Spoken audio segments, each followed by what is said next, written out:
आपको कुछ बहुत बड़ी बड़ी बातें बताना चाहते हैं जो जनता से छुपी हुई हैं।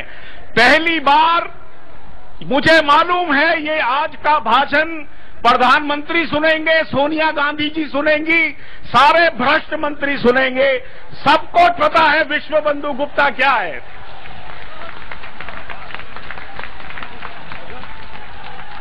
और मैं अपनी बात और आप लोगों की बात वहां तक पहुंचाने के लिए एक एक चीज का आज खुलासा कर दूंगा।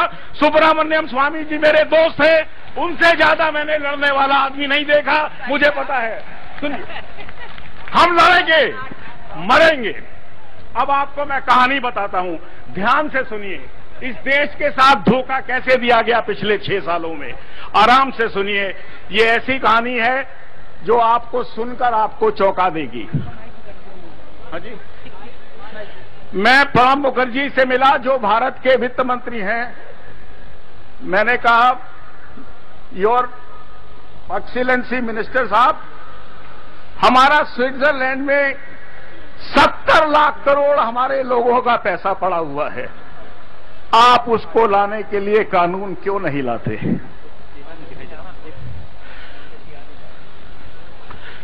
बोले, विश्व बंधु तुमको मालूम नहीं है, स्विट्जरलैंड के भी कानून हैं, उस कानून के अंदर वो हमको ना नाम बताएंगे ना पैसा देंगे। सुनता रहा, एक हिजड़े की बात सुनता रहा।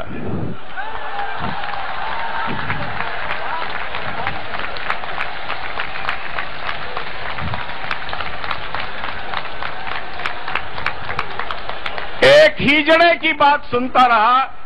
मन में आया, मेरे माँ बाप अंग्रेजों की आजादी में जेल गए थे, ये हिजड़ा यहां बैठा क्या कर रहा है?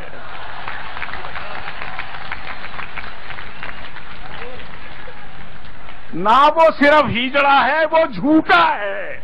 हर बार पार्लियामेंट में झूठ बोलता है, हम बताएंगे। अब आपको मैं स्विट्जरलैंड का बता दूं। स्विट्जरलैंड की कुल आबादी 66,80,000 है। सुना आपने? नई दिल्ली और साउथ दिल्ली की आजादी 66,80,000 है।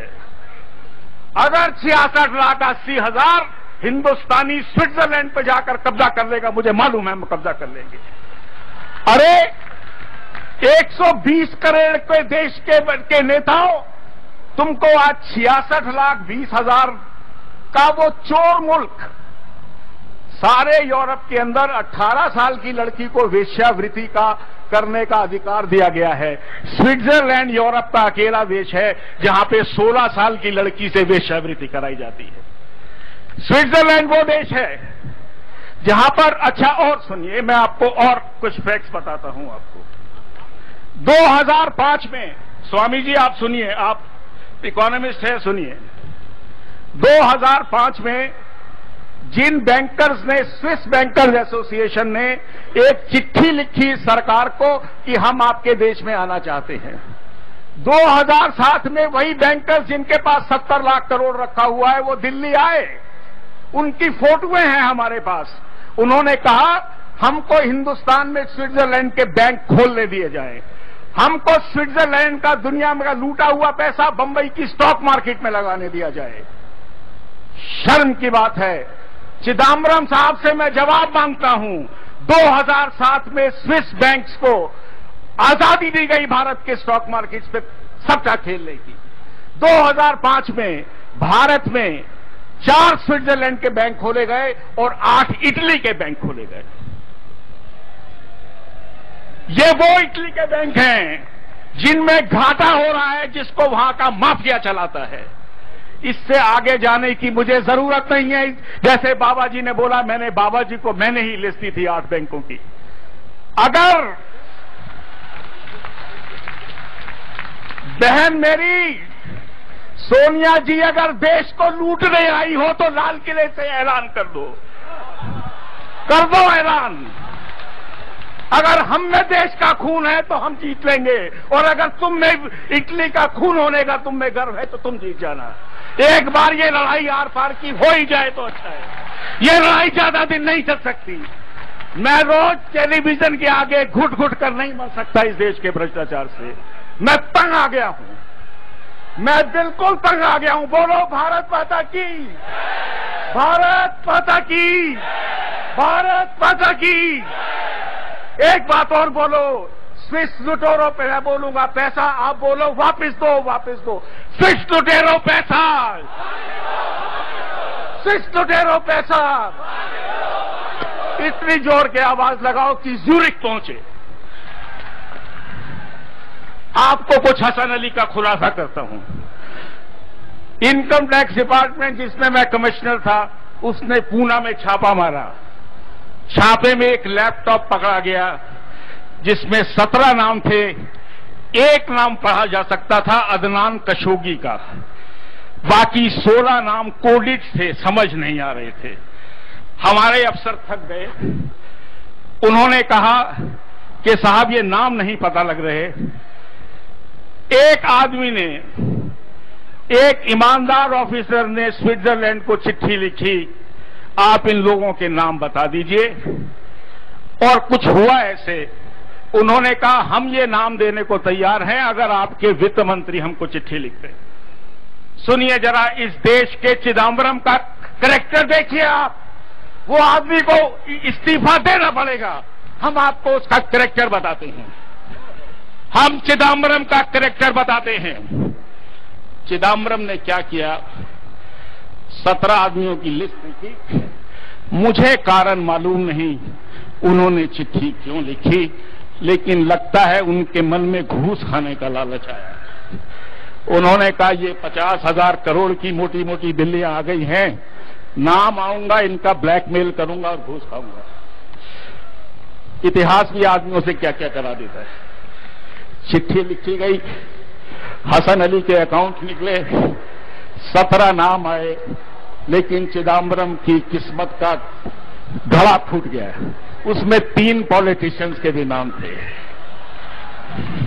आपको नाम भी बता देता हूं, विलासराव देशमुख का नाम था जो कैबिनेट मिनिस्टर है। अब आप सुनना ही चाहते हो तो सुन लो सारी बात को।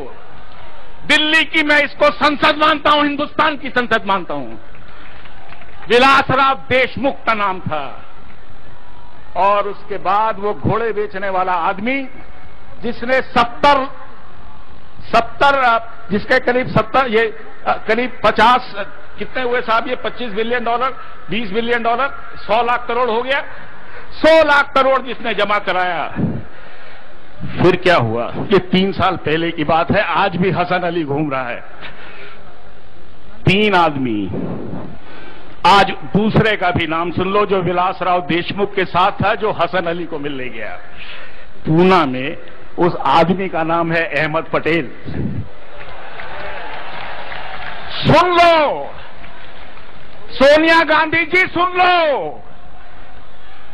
बॉम्बे की पुलिस के पास वीडियो फुटेज है उन तीनों पॉलिटिशियंस की जो पूना में रोज रात को मिलते थे। मैं अहमद पटेल से पूछना चाहता हूं, पता नहीं कितने लोग जानते हैं, वो हमारी यूपीए की चेयरमैन के राजनीतिक सलाहकार हैं। मैं नहीं जानता वो कौन सी राजनीति समझाते हैं, क्योंकि उनकी मीटिंग सोनिया गांधी से रोज रात को 12 से 2 बजे के बीच में होती है।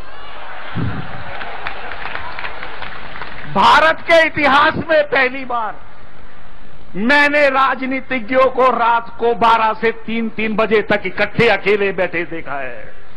अरे उल्लू बैठ जागते हैं उस समय तो।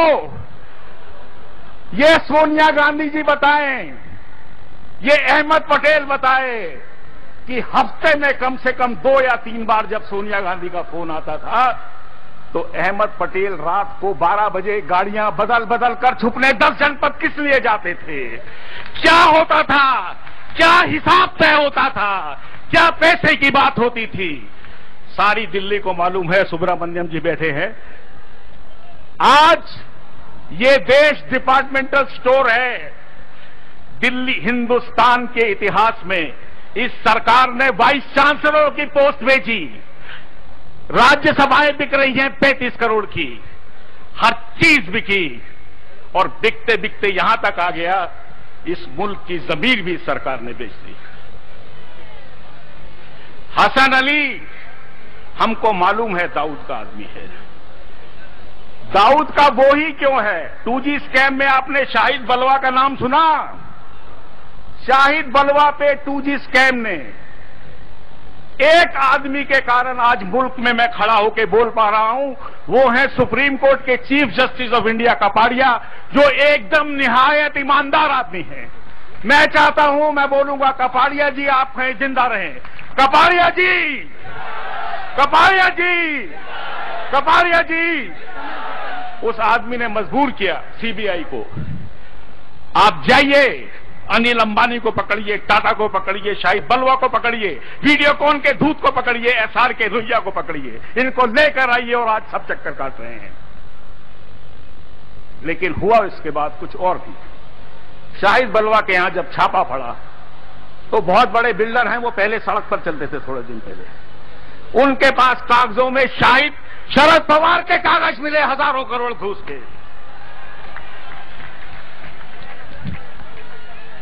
अनर्थ हुआ। मुझको यह समझ में नहीं आता कि इस देश की मंत्रिमंडल में कोई ईमानदार मंत्री है भी कि नहीं है। और आपको मैं आज एक बहुत बड़ी साधु संत लोग बैठे हैं, मैं आपको प्रणाम करता हूं, बाबा को प्रणाम करता हूं। आपको एक बात बताऊं, कुतरोची छुपे बैठे हैं स्वामी जी सुब्रमण्यम जी, उनका एक लड़का है मलिस्मा, MALISSMA, सारे कागजात मेरे पास हैं। मैं कोई बात बिगर कागजात की नहीं करता, मैं कमिश्नर रहा हूं, मैं कोई जरा सी बात भी नहीं करता। मलुस्मा, अब ये कुछ इटली में कुछ और तरह से बोल रहे हैं जो मुझे पढ़ने में आया।